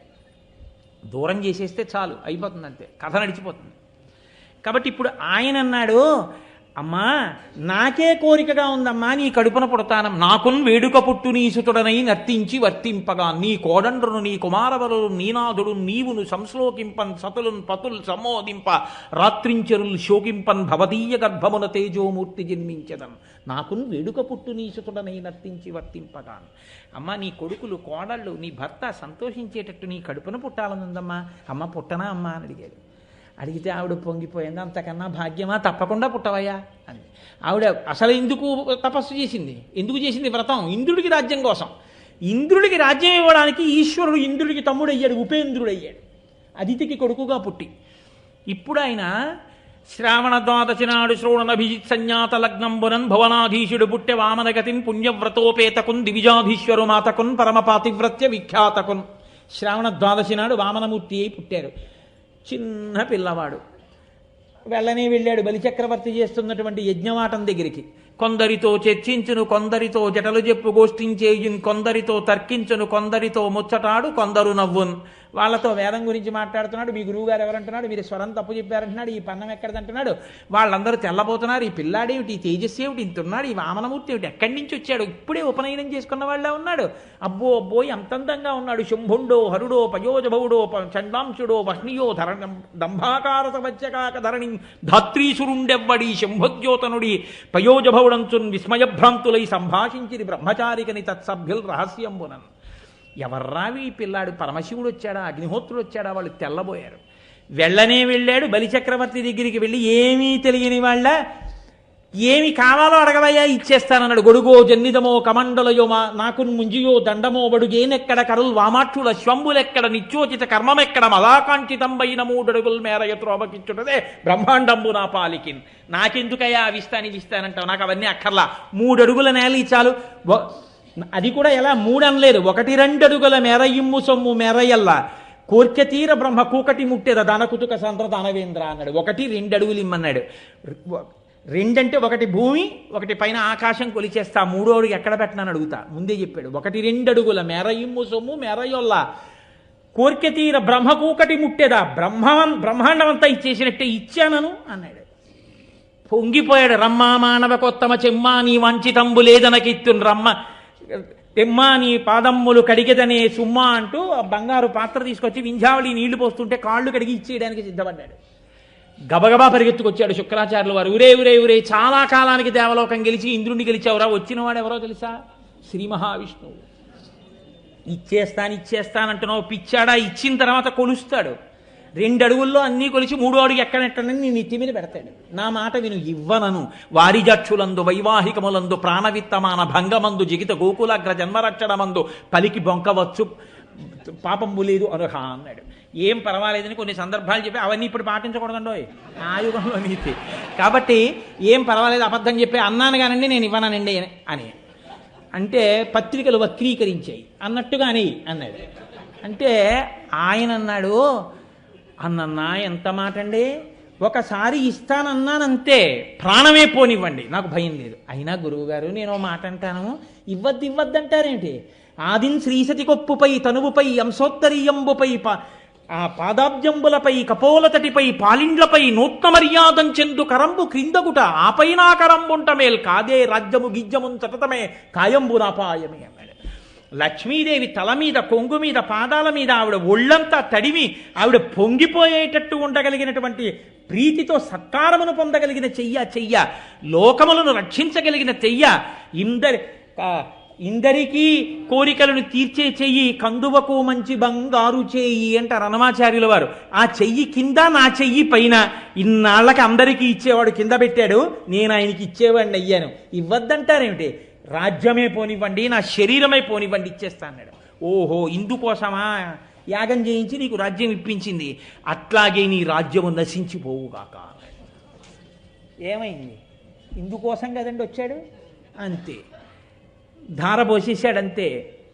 విప్రాయ ప్రకటం వ్రతాయ భవతే విష్ణుస్వరూపాయతే తత్ప్రామాణ్య విధే త్రిపాదస్య ధరణిం దాస్యామి యంచున్ క్రియాక్షిప్రుండై ధనుయేశ్వరుండు వడుగుంచేసాచి పూజించి బ్రహ్మప్రీతం అని ధారబోసి భువనం ఆశ్చర్యమం పొందగాను. ఆ నీళ్లు ధారబోశాడు. ఇంతంతై వటుడు ఇంతయ్యి మరియుతాని ఇంతయ్య భోవీధిపై అంతై తోయిదమండలగ్రమన కల్లంతై ప్రభారాశిపై అంతై చంద్రునకంతయ్యి ధ్రువునిపై అంతై మహర్వాటిపై అంతై సత్యపథోన్నతుండగుతు బ్రహ్మాండాంత సంవర్ధి. అన్ని లోకాలు కొలిచేశాడు. మూడో అడుగు ఎక్కడ పెట్టనన్నాడు. సునృతంబు కాని నుడువదు నా జింహ బొంకజాల నాకు బొంకు లేదు, నీ తృతీయ పదము నిజము నాశిరమున నెలవు చేసి పెట్టు మహితాత్మ అన్నాడు. నా మాట వమ్ముపోవడానికి వీల్లేదు, నా తల మీద పెట్టు మూడో కాలు అన్నాడు. అయిపోయి అయినా ఇస్తానన్న మాటకి కట్టుబడిపోయావు కాబట్టి నిన్ను నేను తీసుకెళ్లి పాతాళలోకానికి అధిపతి చేస్తున్నాను. ఎవ్వరూ దర్శించడానికి కూడా వీలు లేని నా లోకాన్ని తర్వాత నువ్వు పొద్దుదువు కానీ నాలో ఐక్యం అవుదువు కానీ అని వరం ఇచ్చారు. కాబట్టి గురువుల అనుగ్రహానికి దూరం అవడం దూరం అయింది. బలిచక్రవర్తి దెబ్బతిన్నాడా లేదా? అంతకాలం ఓర్చాడా లేదా ఇంద్రుడు? అప్పుడు ఆ రాజ్యాన్ని అంతటినీ ఇంద్రుడిని పిలిచి ధారపోశాడు. ఉపేంద్రుడిగా, ఇంద్రుడికి తమ్ముడిగా అన్నగారికి రాజ్యం ఇచ్చాడు. ఏమయ్యా, అంతటి విష్ణువే, ఇన్నింటినీ కొలవగలిగిన వాడే, అంతటి లక్ష్మీనాథుడే ఆ బలిచక్రవర్తిని గురువుల యొక్క అనుగ్రహానికి దూరం చేస్తే తప్ప కార్యము సాధించడం తేలిక కాదని, ప్రహ్లాదుడికి మాట ఇచ్చాను ఆ వంశంలో పుట్టిన వాళ్ళని నిగ్రహించకూడదు కాబట్టి చెయ్యి చాపడం వినా మార్గం లేదని, అంతటి వాడు ఇంతటి వాడై వామనమూర్తి అయి అదితి కడుపులో పడుకుని ఓ చిన్న పిల్లవాడిగా పైకొచ్చి ఉపనయనం చేయించుకుని చెయ్యి చాపి దానం అడిగాడే. అంతకన్నా గొప్పవాడివా? అంతకన్నా కష్టం వచ్చిందా నీకు? ఏమి శ్రీ మహావిష్ణువు కన్నా పెద్ద కష్టమా అనేది? అంతే ధర్మరాజు విచలితుడైపోయాడు. ఏమి మాట చెప్పావయ్యా ధౌమ్య, నిజమే నా కష్టం, ఏ పాటి కష్టం? అంతే ఉత్సాహం వచ్చింది. ఓర్చుకున్నవాడు పొందాడు. రాదండి పూనిక డాక్టర్ గారు, అది ధౌమ్యుడంటే. కాబట్టి నిషదాద్రియంద నిమిషపతి ప్రచ్ఛన్న సంచరణమున వర్తించుటయును అదితి గర్భంబున అవతారమై వామనాకారమున హరి అడగుటయును జనని ఊరు ప్రదేశంబున అతి నిగూఢంబుగా ఔర్వుండు దాగుటయును. ఎక్కడ తీసుకొచ్చి చూపించాడో అది మాట్లాడడం అంటే. అందుకునన్నాడు మహానుభావుడు ఆ రోజున అంగారపర్ణుడు, మీకు ఒక పురోహితుడు ఉండాలయా, పురోహితుడు లేకపోవడం మీకు లోటు అన్నాడు. ఈ ధౌమ్యుడు లేకపోతే ధర్మరాజు గారు ఏమైపోననిపిస్తుంది నాకు. అది మాట్లాడడం అంటే. అందుకుని పురోహితుడై మహానుభావుడు గట్టెక్కించాడు, ఆ ఉత్సాహాన్ని నింపాడు. మళ్ళీ వాక్ అంత గొప్పదండి సనాతన ధర్మంలో. ఆ వాక్కు, ఆ ప్రబోధం కదా మనని ధర్మపథం వైపుకి నడిపించి మన జీవితాల్ని సుసంపన్నం చేస్తాయి. కాబట్టి జనని ఊరు ప్రదేశంబున అతి నిగూఢంబుగా ఔర్వుండు దాగుటయును. కృతవీర్యుడు అని పూర్వకాలంలో ఒక రాజుగారు, ఆయన కార్తవీర్యార్జునుడి తండ్రి. ఆ కృతవీర్యుడి దగ్గర భృగువంశీయులైనటువంటి బ్రాహ్మణులందరూ కూడా యాజకత్వం చేశారు. ఆ యాజకత్వం చేసినప్పుడు కృతవీర్యుడు చాలా విశేషంగా భూరిదానాలు చేశాడు బ్రాహ్మణులకి. వాళ్ళందరూ చాలా సంపన్నులయ్యారు, చాలా ఐశ్వర్యంతో ఉన్నారు. కొంతకాలానికి కృతవీర్యుడు మరణించాడు. ఆ వంశంలో వచ్చినటువంటి రాజులు కొంతమంది దరిద్రులయ్యారు, వాళ్ళకి డబ్బు లేదు. వాళ్ళు పూర్వం మా వంశంలో కృతవీర్యుడు దానం చేసినప్పుడు దానాలు పట్టిన బ్రాహ్మణుల దగ్గర చాలా డబ్బు ఉంది, ఆ డబ్బంతా ఇచ్చేయమన్నారు. కొంతమంది బ్రాహ్మణులు తిరిగి ఇచ్చేశారు, కొంతమంది భూమిలో పాతి దాచేశారు, కొంతమంది ఇవ్వకుండా డబ్బట్టుకుని అరణ్యాలకు పారిపోతే ఈ కృతవీర్యుడి వంశంలో వచ్చిన రాజులు బ్రాహ్మణుల్ని వెతికి వెతికి వేటాడి చంపేయమన్నాడు. అంటే ఆ వంశంలో పుట్టిన వాళ్ళు ఉద్ధతితో బయలుదేరి గర్భంలో పిండాలతో ఉన్నటువంటి గర్భిణీ స్త్రీలను కూడా విడిచిపెట్టకుండా కనపడ్డ భృగువంశీయులందరినీ మట్టుపెట్టారు. ఒక తల్లి తన కడుపులో ఉన్నటువంటి పిండం జారిపోకుండా కాపాడుకుని ఆ పిండాన్ని తన తొడలోకి తీసుకొచ్చి కాపాడింది. అలా ఎన్నేళ్ళున్నాడో తెలుసా అండి ఆ పిల్లాడు? 100 సంవత్సరములు ఉన్నాడు తొడలో. ఆమె తొడలో దాచుకుంది తన శక్తి చేత. ఆ పిల్లవాడు తొడలోనే ఉండి వేదాభ్యాసం చేశాడు.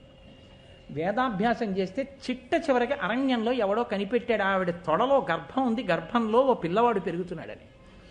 ఆవిడ్ని చంపేయండి అన్నారు. వాళ్ళు దగ్గరికి వచ్చి కత్తి తీసి ఆవిడ కంఠాన్ని దునమబోతున్నారు. అప్పుడు ఊరు ప్రదేశంలోంచి బయటికి వచ్చాడు కాబట్టి ఔర్వుడు అంటారు ఆయన.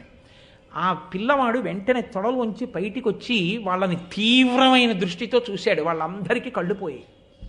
కళ్ళు పోతే వాళ్ళు భయపడి ఏడిచారు ఆవిడ కాళ్ళ మీద పడి. ఆవిడంది, నా కాళ్ళ మీద పడి ఏడమైన ఎందుకు, ఆ పిల్లాడి కాళ్ళ మీద పడండి అది అని మళ్ళీ దృష్టినిచ్చాడు. కానీ నా వంశంలో భృగువంశీయులందరినీ కూడా సంహరించారు కాబట్టి 3 లోకములు లేకుండా చేసేస్తానని అపారమైన తపశ్శక్తితో ఒక పెద్ద అగ్నిహోత్రాన్ని సృష్టించాడు. 3 లోకాల్ని కాల్చేస్తానని. అప్పుడు ఆయన పితృదేవతలు ఆయనకి ప్రత్యక్షమై అన్నారు, వాళ్ళు మమ్మల్ని చంపలేదయా, మేమే కావాలని వాళ్ళ చేతిలో చచ్చిపోవడానికి ఆ కపట నాటకం ఆడాం. ఎందుకంటే మేము పూర్ణ వైరాగ్యం పొందాం. ఇంకా మాకు ఎంత మాత్రమూ ఈ భూమండలం మీద ఉండడం ఇష్టం లేకపోయింది. ఎంత తొందరగా ఈ శరీరాలు విడిచిపెడతామా అని చూసాం. మా అంత మేము చచ్చిపోతే అపరాధం. అందుకని రాజదండనకి గురి అవడం కోసం నేరము కాని పని చెయ్యాలి. ప్రభువు ఆగ్రహానికి గురి కావాలి. అది మాకిచ్చిన సొత్తు, మేము దాచుకుంటే తప్పు కాదు. మేము దాచుకున్నాం. ఆయనకు ఆగ్రహం వచ్చి చంపేస్తాడని తెలుసు. అలా చంపేస్తే తొందరగా శరీరాలు వదిలిపెట్టి ఊర్ధ్వలోకాలకు వెళ్ళిపోదామని కావాలని ఆ పని చేసి మేము వదిలాం. తెలియక వాళ్ళు అనుకున్నారు మేమే చంపామనుకున్నారు. నువ్వేమనుకున్నావంటే మమ్మల్ని వాళ్ళు చంపారనుకుని ఇప్పుడు 3 లోకాల్ని కాల్చడానికి అగ్నిహోత్రాన్ని సృష్టిస్తున్నావు తపస్సు చేసి. నాయనా, నీ కోపాన్ని ఉపసంహారం చెయ్యన్నారు. నా కోపాన్ని ఉపసంహారం చేశాను, కానీ నేను తయారు చేసి లోకం మీద విడిచిపెట్టేయడానికి సిద్ధంగా ఉంచిన ఈ అగ్నిహోత్రాన్ని ఇప్పుడు ఏం చేయనని అడిగాడు. అయితే వాళ్ళన్నారు, ఈ అగ్నిహోత్రాన్ని గుర్రం రూపంలో సముద్ర గర్భంలో ప్రవేశపెట్టు, బడబాగ్ని అని పిలుస్తారు. అది సముద్ర గర్భంలో ఉంటుంది. అదే ఉప్పెన రూపంలో వచ్చినప్పుడు అందులోని కణికే కనపడుతుంటుంది. సముద్రం వేడి నీరు వచ్చిందని, అగ్నిహోత్రం కనబడి పెద్ద ప్రకాశం కనపడింది అంటుంటారు. ఆ అందులో బడబాగ్నిగా ఉండిపోయింది ఔర్వుడి యొక్క కోప జ్వాల. ఆయన తపస్సు చేసి సృష్టించిన అగ్నిహోత్రమే హయ రూపంలో, గుర్రం రూపంలో అందులో ఉండిపోయింది. సముద్రంలో బడబాగ్నిగా ఉండిపోయింది. కాబట్టి సముద్రంలో విడిచిపెట్టమన్నారు. సముద్రంలో విడిచిపెట్టాడు. ఏమయ్యా, తల్లి కడుపులోంచి 9 నెలలు దాటగానే లోపల ఉండలేక తల కిందకి కాళ్ళు పైకి ఉండి తన మలమూత్రములు తానే అందులో విసర్జించుకుని అమ్మ పెట్టినటువంటి అన్నం నాభిగొట్టంలోంచి లోపలికి ఎక్కుతూ ఉంటే లోపల శరీరం పెరిగిపోతుంటే ఇరుకులో ఉండలేక 9 నెలలు దాటగానే జీవుడు పరమేశ్వరుణ్ణి ప్రార్థన చేస్తాడు. ఈశ్వర, ప్రసూతివాయు రూపంలో నన్ను బయటికి తోసేవా అని అడుగుతాడు. అప్పుడు ఈశ్వరుడు బయటికి తోసేస్తే అమ్మయ్యా బయటికి వచ్చాననుకుంటాడు. గర్భస్థ నరకం. మరి ఔర్వుడు ఎన్నేళ్ళు ఉన్నాడు అమ్మ తొడలో? బయటికి వచ్చి నేర్చుకోవలసిన విద్యలన్నీ తొడలో పడుకుని చదువుకున్నాడు. ఇంత కష్టపడి చదువుకున్నది ప్రతీకారం కోసం చదివాడు. ఇంత ప్రతీకారం తీర్చుకుందామనుకునే వేళటికి పితృదేవతలు ఇలా మాట్లాడితే అగ్నిహోత్రాన్ని తీసుకెళ్లి సముద్రంలో విడిచిపెట్టాడు. ఎంత కష్టపడ్డాడయ్యా ఔర్వుడు! అంతకన్నా పెద్ద కష్టం వచ్చిందా నీకు 1 సంవత్సరం అజ్ఞాతవాసం చేయడానికి? ఎంత పెద్ద మాట చెప్పారండి, ఎంత గొప్ప సన్నివేశం చెప్పారండి. ఇది ధౌమ్యుడంటే. జనని ఊరు ప్రదేశంబున అతి నిగూఢంబుగా ఔర్వుండు దాగుటయును, ధేను శరీర విలీనుడై అజ్ఞాతచర్య మార్తాండు సలుపుటయును. మధ్యందిన మార్తాండు అంటారు. లోకములను శిక్షించగలిగినటువంటి, తపింప చేయగలిగినటువంటి శక్తి కలిగినటువంటి పరమాత్మ అనేకమైనటువంటి స్థితులలో గుర్రం రూపాన్ని దాల్చాడు. ఒకానొకప్పుడు తన భార్యయే గుర్రం రూపంలో విహరిస్తోందని తెలుసుకుని తాను కూడా గుర్రం రూపాన్ని పొంది ఆమెతో కలిసి క్రీడించి పుత్రుణ్ణి కన్నాడు. అలాగే ఒకానొకప్పుడు సురభి అనేటటువంటి ఒక ధేనువుతో కామదృష్టితో కోరుకున్నప్పుడు బ్రహ్మగారి యొక్క అనుగ్రహం చేత ధేను శరీర విలీనుడై, అంటే ఆమె శరీరమునందు తన తేజస్సును కలిపిన వాడై చెరించాడు. అంతటి మార్తాండ స్వరూపం ఉన్నవాడు అంతటి కష్టాన్ని పొందాడు ఒకప్పుడు ప్రియభామిని యొక్క సమాగమం కోసమని. ఏమి అంతకన్నా పెద్ద కష్టం నువ్వు పడుతున్నావా? వినమే, ఇట్లు వడిన వీరులు పదపడి తమకు అగ్గమైన తరి జయింపరెట్లు ప్రబల రిపుల. అంతంత పెద్ద పెద్ద శత్రువుల్ని గెలవడం కోసమని ఇంతంత మహానుభావులు ఇన్నిన్ని కష్టాలు పడి 100,000 సంవత్సరములు కష్టాలకి ఓర్చారు. ఓర్చి తిరిగి తమ తమ స్థానములను తాము దక్కించుకున్నారు. ఆ ఓర్పు ఉంది కాబట్టి, కాలం ఎదురొచ్చినప్పుడు తట్టుకుని నిలబడ్డారు కాబట్టి ఇవాళ మళ్ళీ వాళ్ళు ఆ స్థితిలో నిలబడ్డారు. ధర్మజ, నువ్వు ఆ స్థితిని వదిలిపెట్టేస్తే నువ్వు ఆ ఓర్పుని కోల్పోతే నువ్వు ఎలా ఈ కష్టాన్ని తట్టుకుంటావు, ఎలా కాలానికి ఎదురు నిలబడగలుగుతావు? కాబట్టి నీవు కూడా ఆపద కోర్చుకొనుచు భంగపాటు తీర్చుకొనము. నీకు వచ్చిన ఆపదని ఓర్చుకుని నిలబడగలిగావా, నీకు వచ్చిన భంగపాటు తీర్చుకుంటావు. నీకు ఎవరు కష్టం కల్పించారో వాళ్ళని ఓడించి రాజ్యభ్రష్టుల్ని చేసి మళ్ళీ నువ్వు రాజ్యం పొంది నీ తమ్ముళ్ళు సుఖం పొందాలంటే ఓర్చుకోవడం రావాలి నీకు. ఆపదని ఏడాది ఈ ఓర్చుకోవడం అన్నది పోయి దుఃఖం వచ్చేసిందా, ఆ ఓర్పు పోతుంది. అందుకని తాళు, ఓర్చుకో, ఆపదని తట్టుకో. ఈ మాటలు విన్నాడు ధర్మరాజు. అంతే, వెంటనే అన్నారు ఉపశమనం పొందాడు, మళ్ళీ స్వస్థితిని పొందాడు. నిజమే, నేను ఇలా విచలితుడను కాకూడదనుకున్నాడు. వాక్కు ఎంత గొప్పదో మీరు చూశారా? ఆ సమయానికి అలా చెప్పగలిగిన పురోహితుడు దొరికాడు కాబట్టి ధర్మరాజు గారు మహానుభావుడు మళ్ళీ చక్కటి స్వాంతన పొందాడు. ఇప్పుడు పాండవులందరూ కలిసి అజ్ఞాతవాసానికి బయలుదేరాలి. ధర్మరాజు అన్నాడు, ఒకసారి భీముడి వంక చూశాడు. ఆయన పెద్ద బెంగంతా భీముడి గురించి. ఎలా వింటాడు మాట? ఆయన అననే అన్నాడు, అర్జునుడనే ఏనుగుని ఆ రోజున నువ్వు వదిలేసి ఉంటే కౌరవులనే పద్మాలున్న వనాన్ని ఎప్పుడో కలచివేసి మనం ఈ పాటికి సింహాసనం మీద కూర్చుందాం అన్నాయా? వద్దు అన్నావు కదా ఆ రోజున. అన్నావు, ఇదే భయం రా తమ్ముడా నీతో. ఎప్పుడు గభాలన బయటపడిపోతావో, ఎప్పుడు కోప్పడిపోతావో, ఎవరిని ఆ భుజాదండంతో మర్దించేస్తావో భయం అని మనసులో అనుకుని, ఇంతంత గొప్ప గొప్ప స్వరూపాలున్న భీమ, అర్జున, నకుల, సహదేవులు, ఈ ద్రౌపదీదేవి ఎలా అజ్ఞాతవాసం చేయడం ఎలా మనకి కుదురుతుంది? అసలు మన రూపాలే ఇంత గొప్ప జుటితో ఉంటాయి కదా, వీటిని ఎలా దాచడం? ఏ మేకప్ వేస్తే దాగుతుందా కాంతి? అగ్నిహోత్రాన్ని ఏ బట్ట చుట్టి దాస్తారు? వెనకటికి ఎవరో వెర్రాడు, కొబ్బరి బొండాలు ఎవరో రాత్రులు ఎత్తుకుపోతున్నారని మడిబట్ట కట్టేట. అలాగా అగ్నిహోత్రానికి బట్ట కట్టి అగ్నిహోత్రం కనపడకుండా ఆపగలరా మీరు? అలా ఉంటుంది. కనుక ఎలాగ ఇప్పుడు వీళ్ళందరూ అజ్ఞాతవాసంలో పైకి దొరకకుండా మసిలేట్టు చూడడం. అర్జునుడు అన్నాడు, ధర్మదేవత నీదు సత్కర్మమునకు మెచ్చి ఎంతయు ప్రీతిమై ఇచ్చినట్టి వరము కలుగంగా మనమేమి వర్తనమున ఎచటనున్నను ఒరులకు నెరుగనగునే. అన్నయ్య, ఎందుకు బెంగ పెట్టుకుంటావు? ధర్మదేవత నీకు వరం ఇచ్చింది కదన్నయ్య.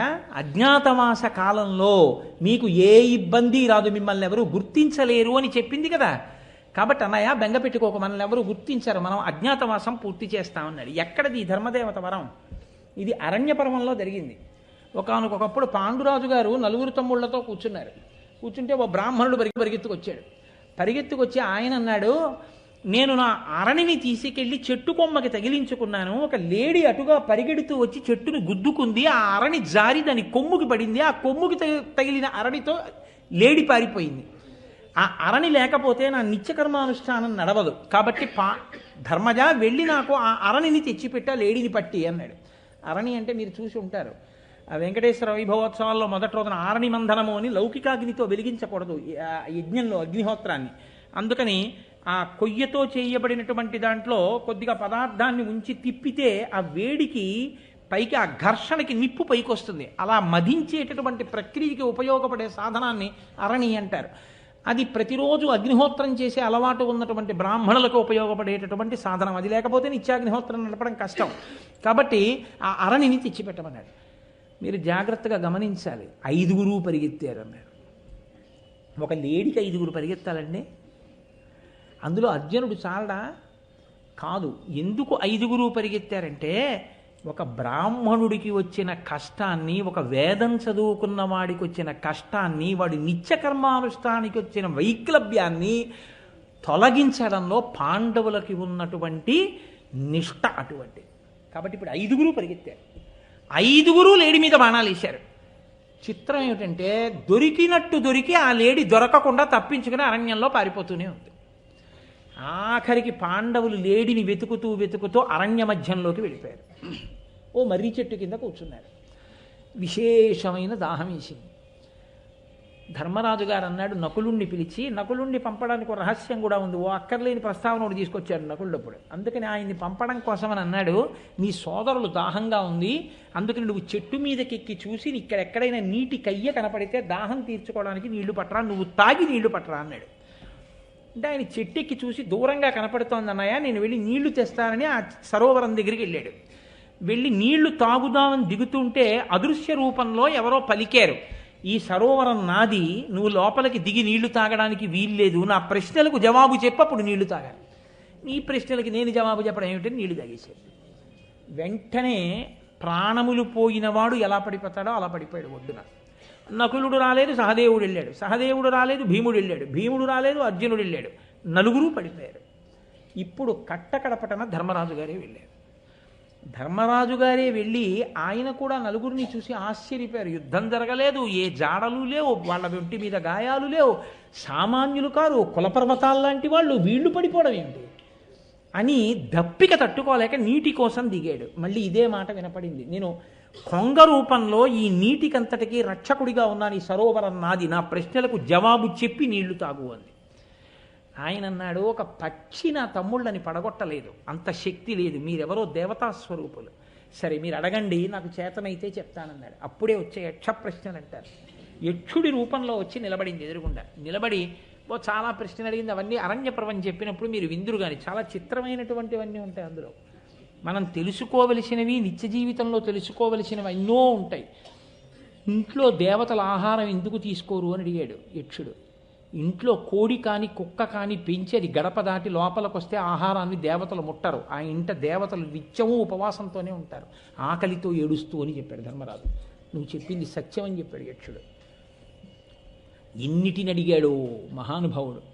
రూపముండి గుండె లేనిది ఏదన్నాడు, రాయి అన్నాడు. సూర్యోదయం దేని వల్ల జరుగుతుందన్నాడు, బ్రహ్మము వల్ల అన్నాడు. దేని వల్ల అస్తమిస్తుందన్నాడు, ధర్మము వల్ల అన్నాడు. దేని వలన నడుస్తుంది అన్నాడు, వేద మంత్రముల యొక్క అనుగ్రహం వల్ల నడుస్తూ ఉంటుంది అన్నాడు. ఎవరు ఆయన్ని అనుగమిస్తారు అని అడిగాడు. ఎన్ని ప్రశ్నలు అడిగాడో తెలుసా అండి, ఒకటి కాదు రెండు కాదు, సముద్రం కన్నా లోతైంది ఏదని అడిగాడు, ఆడదాని గుండె అని చెప్పాడు. ఎన్ని ప్రశ్నలో వేశాడు, ఇన్ని ప్రశ్నలకి జవాబులు చెప్పాడు. ఇన్ని ప్రశ్నలకి జవాబులు చెప్పిన తర్వాత సంతోషించి, నేను ప్రసన్నుడనయ్యానయ్యా, నువ్వు చాలా గొప్ప జవాబులు చెప్పావు, నీ నలుగురు తమ్ముళ్ళు పడిపోయారు, ఒకళ్ళని బ్రతికిస్తాను, ఎవరు కావాలో అడుగన్నాడు. నకులుణ్ణి బతికించమని అడిగాడు. అదేమిటి ధర్మరాజా, భీముణ్ణి అడగాలి, అర్జునుణ్ణి అడగాలి, నీ పగ తీరడానికి వాళ్ళు అవసరం, వాళ్ళిద్దరిని వదిలేసి నకులుణ్ణి అడిగామేమిటి అన్నాడు. అంటే ధర్మరాజు గారు అన్నాడు, కుంతీసుతులలో నేను బతికి ఉన్నాను. ధర్మరాజు, భీముడు, అర్జునుడు ముగ్గురు కుంతీదేవి పుత్రులు. పాండురాజ పుత్రుల్లో ఇద్దరు భార్యలకి, కుంతికి మాద్రికి ముగ్గురు ఇద్దరు. ఆ ముగ్గురులో నేను బతికి ఉన్నాను. నా పినతల్లి మాద్రీసుతులలో ఒక్కడు కూడా బ్రతికి లేడు, అందుకే నా పినతల్లి పుత్రులైనటువంటి నకుల సహదేవుల్లో పెద్దవాడు కనుక నకులుడు బతకాలని కోరుకున్నాను. ఏమి ధర్మనిష్టయా, ఈ ప్రశ్న ఎందుకు అడిగానో తెలుసా, ధర్మం తెలియడం వేరు, ధర్మాన్ని అనుష్ఠించడం వేరు. నువ్వు అలా అడుగుతావా, నీ స్వప్రయోజనానికి భీమార్జునులను అడుగుతావో చూద్దామని అడిగాను. షహబాష్, నీ నలుగురు తమ్ముళ్ళని బతికిస్తున్నానన్నాడు. ఇంకొక వరం అడుగు, ఏం కావాలని అడిగాడు. నా బుద్ధి ఎంత కష్టం వచ్చినా ధర్మము నుంచి తప్పిపోకుండా నిలబడేటట్టుగా నన్ను అనుగ్రహించు అన్నాడు. ధర్మరాజా, ఏమి ప్రశ్న అడిగావయ్యా, ఏమి కోరిక కోరావయ్యా, ఎవడు అడుగుతాడయ్యా ఇటువంటి కోరిక, ఇప్పుడు ఒక వరం నిన్ను అడగమనకుండా నేను ఇస్తున్నాను. ఎదర అజ్ఞాతవాసం రాబోతోంది. అజ్ఞాతవాసంలో మీరు ఏ రూపాన్ని పొందుదామని సంకల్పం చేస్తే దానికి తగినట్టుగా మీరు మారిపోతారు. అందుకే భీముడు వంటలవాడు అవుదాం అనుకుంటే ఎదర మీరు విందురుగాని పద్యాలు తిక్కన గారి రచన ఉంటుంది, ఆయనేం కొత్తగా కర్రలు గరిట్లు తెచ్చుకోలేదు, వచ్చేసాయి అంతే చేతిలోకి. ధర్మరాజు గారి సన్యాసి వేషం వేద్దామంటే కాషాయ బట్టలు వచ్చాయి అంతే, వాళ్ళు సంకల్పం చేస్తే వచ్చాయి. ఇది చెప్తున్నాడు అర్జునుడు. అన్నయ్య, ధర్మదేవత అనుగ్రహం ఉంది. ఆ రోజున ఆ యక్షుడు, నాయన ఎవరో తెలుసా, నేనే యమధర్మరాజుని, నీ తండ్రిని. నా కొడుకు ఇంత కీర్తి పొందాడే ఈ లోకంలో, నిజంగా అంత కీర్తికి అర్హుడేనా అని పరీక్షించడానికి వచ్చాను. నా కొడుకువి నువ్వని పొంగిపోతున్నానయ్యా అని యమధర్మరాజు గారి స్వరూపం ఏమిటో చెప్తాడండి అరణ్యపర్వంలో. అందరూ యమధర్మరాజు గారు అంటే చంపేయడం అనుకుంటారు. పరమ ధర్మస్వరూపం, సత్యం, నిష్ఠ, తపస్సు, దమం, ఇవన్నీ నా స్వరూపాలని చెప్పాడు. కాబట్టి నిన్ను చూసి పొంగిపోతున్నాను రా పుత్ర అన్నాడు. అదిగో ఆ ధర్మదేవత వరం ఉంది కదా అన్నయ్య మనకి. కాబట్టి ఇప్పుడు అజ్ఞాతవాసంలో మన ఎవరు పట్టుకుంటారు? ఆయన వరం ఉండగా మనం ఏ వేషం వేసినా రక్తి కట్టేస్తుందంతే. మనని పట్టుకోగలిగిన వాళ్ళు లేరన్నయ్య. కాబట్టి ధర్మదేవత నీదు సత్కర్మమునకు మెచ్చి ఎంతయు ప్రీతిమై ఇచ్చినట్టి వరము కలుగంగా మనమేమి వర్తనమున ఎచటనున్నను ఒరులకు ఎరుగనగునే. మనం ఎక్కడుంటే మాత్రం, ఎలా ప్రవర్తిస్తే మాత్రం, ఏ వేషం కడితే మాత్రం ఎవరు మనని కనిపెడతారన్నయ్య? బెంగలేదు లేదు. కాబట్టి ఎవరెవరం ఏ వేషంలో ఉందామో, ఏ రాజ్యంలో ఉందామో, ఎలా ఉందామో, ఎక్కడుందామో నువ్వు నిర్ణయం చెయ్యన్నయ్యా అన్నాడు. సరే చెప్తాను రా అన్నాడు. ఆలోచిస్తున్నాడు ధర్మరాజు గారు. పరమ సంతోషంగా ఉన్నాడు. ఇప్పుడు ధర్మదేవత వరం జ్ఞాపకానికి వచ్చింది. ధౌమ్యుడి మాటలు విన్నాడు. ధర్మరాజు గారు పరమ ప్రశాంతమైన స్థితిలో సంతోషంగా ఇప్పుడు తాను ఒక నిర్ణయం చెయ్యబోతున్నాడు. ఈ నిర్ణయం చెయ్యబోతున్నాడు కాబట్టి వాళ్ళ రాత్రికి ధర్మరాజు గారిని